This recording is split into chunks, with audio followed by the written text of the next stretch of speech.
भानगढ़ में मेरा बड़ा इंटरेस्ट है, मेरे को स्टोरी भी सुननी थी आपसे। उसकी कुछ बताइए, जैसे आप गए थे तब भाई, तो कैसा एक्सपीरियंस है, कुछ दिखा था ऐसा? ऐसे मतलब हमको जो हमने बचपन से सुना है, तो हमको ऐसा लोग बोलते थे, बोले कोई सफ़ेद साड़ी के अंदर में दिखाई देती है वहाँ पे, कोई ऐसे यूं चल रहा होता है, कोई पीछे से कोई किसी ने बोला कि मेरे को किसी ने टैप करा वहाँ पे, बोले मुझे ऐसा लगा कि कोई मुझे आवाज़ लगा रहा है, तो कुछ। Bhangarh was one of my favourite location earlier. पहले भानगढ़ में बहुत बार जा चुका हूँ। भानगढ़ देखिए, वही चीज़ दोबारा रिपीट आ गई जो अपना सेकंड पहले वाला क्वेश्चन था, कि ये भी एक डर का माहौल है। देखिए, बुरा मत मानिए, राजस्थान वाले लोगों को मैं ज़रूर बोलूँगा कि Bhangarh is like a scam for me. मुझे वो एक स्कैम लगता है भाई। अच्छा। हाँ, क्योंकि भानगढ़ देखिए, कोई भी ऐसी लोकेशंस हो जैसे कि बहुत वाइड हो, बहुत ज़्यादा बड़ी हो, और वहाँ पे अगर मैं किसी भी नॉर्मल इंसान को बोलूँगा रुकने के लिए, तो वो नहीं जाएगा। क्यों ही जाएगा? वो कहेगा बेवकूफ़ी है भाई, मैं रात को ऐसी जगह पे क्यों जाऊँ। बहुत बड़ी जगह है, वहाँ पे लोग मारे भी गए हैं, बहुत सारे सैनिक भी मारे गए हैं। हो सकता है कि वहाँ पे बहुत सारी ऐसी स्पिरिट्स एग्जिस्ट करती हों, लेकिन मैंने जो पर्सनली वहाँ पे, जो मेरा पर्सनल एक्सपीरियंस है, मैंने वहाँ पे कुछ भी ऐसा नेगेटिव फील नहीं किया। मुझे हमेशा पॉजिटिव वाइब भी आई। अगर आप देखेंगे कि भानगढ़ के गेट के बाद ही एक मंदिर सबसे हाँ, पहले है, राइट, बिल्कुल राइट राइट साइड में में ही है। है। हाँ, तो वहाँ पे भगवान ही ऑटोमेटिकली एग्जिस्ट कर रहे हैं, तो कहीं ना कहीं वो चीज़ें बैलेंस भी हो रखी होंगी, मुझे लगता है। वो जो लोग बताते हैं, वो लोग कौन हैं?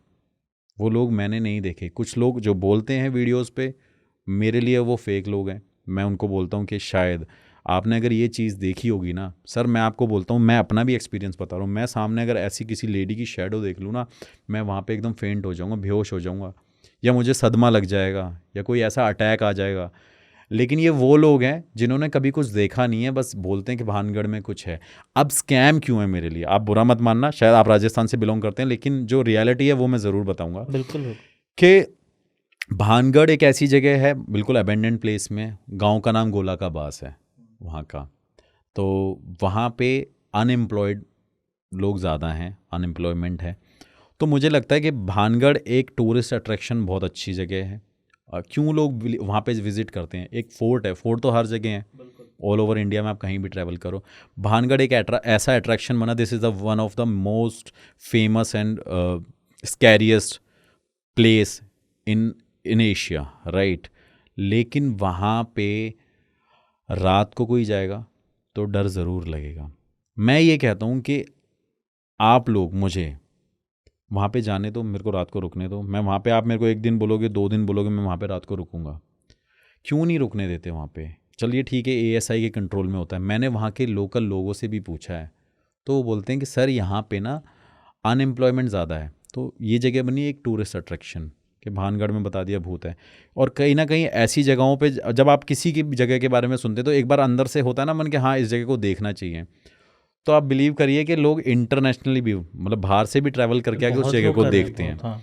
तो वहाँ पे क्या है, एक टूरिस्ट आएगा, टूरिस्ट आने के बाद वहाँ पे एम्प्लॉयमेंट बढ़ेगी, वहाँ पे होटल बनेंगे, होटल भी आई थिंक बन गए होंगे अब तो। बन गए। हाँ, तो वहाँ पे होटल भी होंगे, वहाँ पे फिर रेस्टोरेंट्स भी चलेंगे। मैं ये नहीं कहता हूँ कि वो गलत है। ऑब्वियसली वहाँ पे लोकल लोगों का, मतलब आप कह सकते हैं कि उनकी लाइफ एक स्मूथली रन करेगी इन चीज़ों की वजह से। लेकिन अगर उसे हॉन्टेड बता के आप ये कहते हैं कि वो बहुत हॉन्टेड है, तो आप फिर वहाँ पे लोगों को जाने दो रात को। लेकिन भाई कुछ ऐसी स्टोरीज हैं जो कि हम हाँ सब हाँ, ने सुनी प्लीज़ हुई प्लीज़ हैं, प्लीज़ गो अहेड। कि जैसे वहाँ पे जितना भी कंस्ट्रक्शन है ना, तो बोले छत नहीं कभी पड़ी, अगर छत डालने की कोशिश करते हैं तो टूट जाती है ना। और बोले उस पहाड़ी जो है ना जहाँ पे पहाड़ी, फोर्ट है, हाँ फोर्ट है। उसके पीछे में छोटा सा एक एरिया बना रखा है। बोले वहाँ पे एक कोई बाबा रहा करता बाबा था। थे, हाँ, उन्होंने कोई श्राप वगैरह ऐसा कुछ श्राप किया दिया था। था कि वो उस रानी को पसंद करा हाँ, करते थे। करते थे। हाँ, शायद वो रत्नावती है हाँ, रानी का उनका नाम, ये ऐसा कुछ जो कुछ भी है। नाम हाँ है। हाँ तो वो उनको पसंद किया करते थे, तो उन्होंने उनको मना कर दिया। तो उन्होंने हाँ। क्या किया था कि एक ऐसा परफ्यूम बनाया था, परफ्यूम बनाया था, राइट परफ्यूम बनाया राइट। था, इत्र बनाया था, कि जिस पे भी ये जाएगा वो चीज़ ऑटोमेटिकली मेरे तरफ आ जाएगी। तो मतलब मुझे छोटा मोटा याद है, बहुत टाइम पहले हाँ, की मुझे बात भी है। इतना ही हाँ, जो जितना तो याद वहाँ पे है। बताते हैं कि उन्होंने वो परफ्यूम किसी पत्थर पे गिर गया था, जिस वजह से वो पत्थर पे आके वो उन्हीं के ऊपर पत्थर आ चुका था, क्योंकि अच्छा। हाँ। तो बताते हैं कि उसके बाद से उन्होंने ये श्राप दिया था कि ये किला कभी बस नहीं पाएगा। ओके। हाँ, तो ऐसी स्टोरीज़ मैंने सुनी है, लेकिन लोगों की अलग अलग सोच है, अलग अलग आर्टिकल्स पे अलग अलग बातें हैं। ठीक है, छत नहीं डलती, मैं मानता हूँ ऐसा हो सकता है, लेकिन कुछ और भी रीजंस हो सकते हो हैं। सकता अब है। मैं उसका रीज़न एक लॉजिकली देखा जाए, जो पहले के आर्किटेक्चर्स थे और अब के आर्किटेक्चर्स में ऑब्वियसली मेजर डिफरेंस बहुत। होगा। आप हर चीज़ नेगेटिविटी से क्यों जोड़ते हैं? अगर मतलब अब काफ़ी लोग ऐसे हैं जो बोलते हैं यार यहाँ पे मैंने भूत प्रेत को, आत्मा को देखा हुआ है। मैं आपको बताता हूँ कि वहाँ पे स्पिरिट्स होंगी, एग्जिस्ट करती होंगी, लेकिन अगर कोई ये दावा करता है कि वहाँ पे रानी की स्पिरिट है, तो मुझे शायद बिलीव नहीं होगा, क्योंकि मैंने वहाँ पे टाइम स्पेंड किया सर। मैं पूरी रात वहाँ रुका हुआ हूँ, पूरी रात। अगर ये बंदा कह देना कोई कि हाँ आप वहाँ पे रात को 10 बजे गए होगे, नहीं, मैं पूरी रात से लेकर सुबह तक वहाँ पे रुका हुआ हूँ। और वहाँ पे मैंने ये नोटिस किया कि वहाँ पे कुछ भी नहीं है। मेरे पास उस टाइम पे एक ऐसा डिवाइस होया करता था कि वो हेडफोन थे, उस सेंसर का नाम भी मैं भूल गया, उस टाइम पे आज से 7-8 साल पहले यूज़ किया होगा, कि वहाँ पे जो आवाज़ें आती हैं वो क्लियर आवाज़ें आती हैं, वो एक्चुअली वो जंगल की वजह से आती हैं। क्योंकि मैंने उसमें एक्सपीरियंस किया था कि कोई दहाड़ रहा था उस टाइम पे, और वो आवाज़ आप कह सकते हैं कि 400-500 मीटर पे भी कुछ ऐसी एक्टिविटी हो रही थी, तो उसमें मुझे वो सेंसर से मुझे सुनाई दे रहा था। तो मेरा जो पर्सनल एक्सपीरियंस है कि भानगढ़ एक स्कैम है। आप उसे हॉन्टेड प्लेस मत बताओ, उसको एक अच्छी जगह बताओ, एक अच्छा फोर्ट बताओ विद अ गुड हिस्ट्री कि यहाँ पे ऐसा ऐसा होया करता था, तो वो अच्छी जगह है। लेकिन मेरे लिए वो हॉन्टेड जगह नहीं रही सर, क्योंकि मैं 3 बार वहाँ पे जा चुका हूँ, मुझे कभी ऐसा एक्सपीरियंस ही नहीं हुआ। मेरे नोन के लोग जा चुके हैं।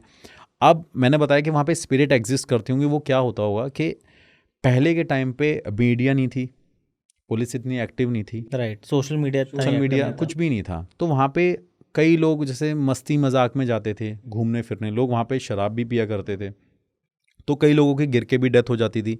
कई लोग मर्डर करके वहाँ पे आ जाते होंगे, तो नहीं पता चलता होगा क्योंकि पीछे जंगल है। तो माइट भी ऐसा हो सकता है कि उनकी स्पिरिट्स वहाँ पे एग्जिस्ट करती होंगी।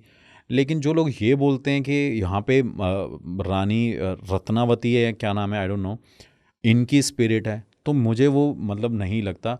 अब रही बात स्कैम को बिल्कुल वो करने की, तो आपको मैं अपना एक्सपीरियंस भानगढ़ से बताता हूँ कि मैं भानगढ़ में आज से काफ़ी साल पहले गया था।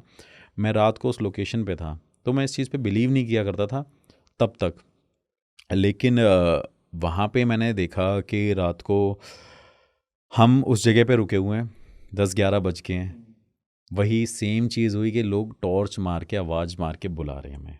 अच्छा। हाँ, तब हम 4 लोग थे, 2 मेरे कैमरामैन थे और हम 2 लोग थे। और तो जब हम वहाँ पे गए, क्या कहते हैं, उस गेट के पास पहुँचे, तो आप बिलीव नहीं करेंगे कि कम से कम वहाँ पे भी इतने सारे लोग डंडे लेके खड़े हुए थे और गालियाँ दे रहे थे। मेरी कार वहाँ पे पार्क थी, तो मुझे लगा कि यार अब तो, और उनका कहना क्या था, मतलब वो चीज़ मुझे थोड़ा सा अंधविश्वासी लगती है कि आप हमारी रानी सा को छेड़ रहे हो, आप महारानी के साथ छेड़छाड़ करने आए हो, तो वो चीज़ मुझे गलत लगी। मेरा जो काम है वो यही था कि अवेयरनेस क्रिएट करना, जनरेट करना लोगों के माइंड में कि ऐसी चीज़ें हैं, नहीं है। मैं भी एक्सपीरियंस करना चाहता था, फैक्ट बताना बेसिकली कि हाँ ये है कि नहीं है हॉन्टेड। लेकिन उन्होंने क्या किया कि वो डंडे लेके खड़े हुए और वो अब्यूज़ कर रहे हैं, तो मुझे लगा कि अब क्या करें, और वो गेट को ऐसे ऐसे खोलने लग गया और वो कह रहे कि बाहर आओ, बाहर आओ, बाहर आओ, ऐसे ऐसे करने लग गया। तो उस टाइम पे मैंने क्या किया कि मैंने सीधा फ़ोन मिलाया पुलिस को। मैंने कहा ठीक है बाहर आ रहे हैं। मैंने पुलिस को फ़ोन मिलाया, मैंने वहाँ पे झूठ बोला कि यहाँ पे एक लड़की को जलाया जा रहा है। अच्छा। हाँ, गांव वाले लोग मिलके एक लड़की को जला रहे हैं, भानगढ़ के गेट पे आ जाओ। तो उस टाइम पे क्या होता है, जब एक ऐसी कॉल जाती है ना पुलिस के तो पास, बहुत ज़्यादा एक्टिव हो जाते हैं, और उस टाइम पे पुलिस भी ज़्यादा आती है। मतलब वहाँ पे पुलिस वाले जैसे 1-2 जाएंगे नॉर्मली अगर कोई ऐसी कोई प्रॉब्लम होती है, लेकिन वहाँ पे उस टाइम पे 7-8 लोग आ गए। तो मैंने पुलिस वालों को बोला, मैंने सर मेरे हाथ नहीं लगना चाहिए, मैं गेट से अगर बाहर मेरे हाथ लगा तो प्रॉब्लम होगी। मैंने ऐसे करके बहुत बहुत ओपनली बोला पुलिस वाले को। तो मेरे से क्या प्रॉब्लम होगी, मैंने कहा मेरे किसी लोकल लोगों ने हाथ लगा दिया तो बहुत ज़्यादा प्रॉब्लम होगी। तो मैंने उसने बोला ठीक है सर, आप एक काम करो, 2 मिनट रुको। तो उन्होंने गांव वालों को कन्विंस किया कि इन पे हम FIR लॉन्च करेंगे, केस रजिस्टर करेंगे, हम वहाँ चलते हैं। तो पुलिस वालों ने मेरी, मतलब जो 2 पुलिस वाले थे वो मेरी कार में आ गए, बाकी हम लोग पुलिस स्टेशन गए। तो आप बिलीव नहीं करेंगे, वहाँ भी लोकल लोग आ गए स्टेशन के बाहर, रात को 12-1 बजे तक वहीं खड़े रहे, 2 बजे तक। अच्छा। हाँ, तो वो क्या कर रहे हैं कि नहीं हमारी रानी के साथ खिलवाड़ करिए। तो मैंने बोला ऐसे कौन करता है? अब आप सोचो, अगर अब मैं वहाँ पे किसी जगह पे गया हुआ हूँ, तो वहाँ पे मेरा जो काम था वो तो सच बताना था, सच दिखाना था, जो भी था वहाँ पे। लेकिन वो ये सब चीज़ें बोल रही थी, तो वो बोल रहे थे, तो मेरे को लगा कि ये लोग ही चाहते हैं कि ये जगह ना हॉन्टेड बनी रहे। हॉन्टेड बनी रहे, तभी यहाँ पे लोगों को ये सब चीज़ें मिलेंगी, तभी होटल चलेंगे, तभी रेस्टोरेंट चलेंगे, तभी यहाँ की गाड़ियाँ चलेंगी। मैं ये नहीं कहता हूँ ये गलत है, लेकिन अगर आप उसे पॉजिटिव वे से दिखाओगे, शो करोगे, देन इट्स गुड। बट आप ये चीज़ क्रिएट करके बोल रहे हो। सबसे पहले अगर कोई भी एक यंगस्टर है, मैं कहता हूँ कि उसको बोल दिया जाए भानगढ़, वो ये बोले अरे वो तो बहुत हॉन्टेड जगह है। एक्चुअली सबने यही ठीक सुना है, हुआ है सबने मेरा। ये सुना है। वो यार आपने एक्सपीरियंस नहीं किया, आप उसे कैसे बोल सकते हैं? बहुत सारे ऐसे इन्वेस्टिगेटर गए हैं जिन्होंने वहाँ पे कुछ भी नहीं पाया। बहुत सारे ऐसे लोग भी हैं। तब उस टाइम पे मीडिया इतनी नहीं होती थी एक्टिव, मैंने जैसे कि बताया। फिर वहाँ स्टेशन के बाहर मैं खड़ा रहा, अंदर गए पुलिस वाले को मैंने कन्विंस किया, फिर उसे समझाया। तो वही वाली बात कि सर मैं ऐसे ऐसे मैंने अप्रोच करी, मैंने कहा सर मैं इट्स माय मिस्टेक, मैं यहाँ पे गया और यहाँ पे अलाउड नहीं था, बट कोई बात नहीं, आगे से नेक्स्ट टाइम नहीं होगा। तो उन्होंने बोला, फिर उन्होंने लोकल लोगों को कन्विंस किया कि हाँ ठीक है, हमने FIR लॉन्च कर दिया है, अब हम इनसे कोर्ट में करेंगे बातें, और ये उनकी गाड़ी भी हम सीज़ कर रहे हैं। फिर उन्होंने मुझे जाने दिया। तो मुझे फिर उस टाइम से लग गया कि यार ये एक स्कैम ही है यार, मतलब कि आप इसको क्यों नहीं इन्वेस्टिगेशन करने देते। मैं आपको चैलेंज दे के बोलता हूँ सर कि मेरे को बोल दें कि भानगढ़ में 5 दिन रुक जाओ, मैं रुक के आऊँगा आराम से। मैं ऐसी लोकेशंस पे गया हूँ, मैं जंगलों में गया हूँ, मैं चंबलों में गया हुआ हूँ, जहाँ पे इंसान सोचता है, काँप जाता है, लोग डर, मतलब बहुत ऐसी चीज़ें हैं उसके साथ कि इंसान ये सोचेगा कि मैं शायद मौत में, वो कुएं में कहते हैं ना, कुएं में जाके भाई अपने आप को मारने बस वाला हूँ, हाँ हाँ, तो हाँ। वही वाली कहानी हो जाती है। तो भानगढ़ मेरे लिए हॉन्टेड कभी नहीं रहा, मेरे लिए एक स्कैम रहा जो था। ठीक है, वो लोगों के लिए हॉन्टेड होगा, लेकिन कोई भी ऐसी जगह होगी जहाँ पे आप जाओगे, जहाँ पे कोई भी नहीं आता जाता, पीछे जंगल होगा, तो वहाँ ऑटोमेटिकली डर लगना बिल्कुल जायज़ है। तो ये है भानगढ़।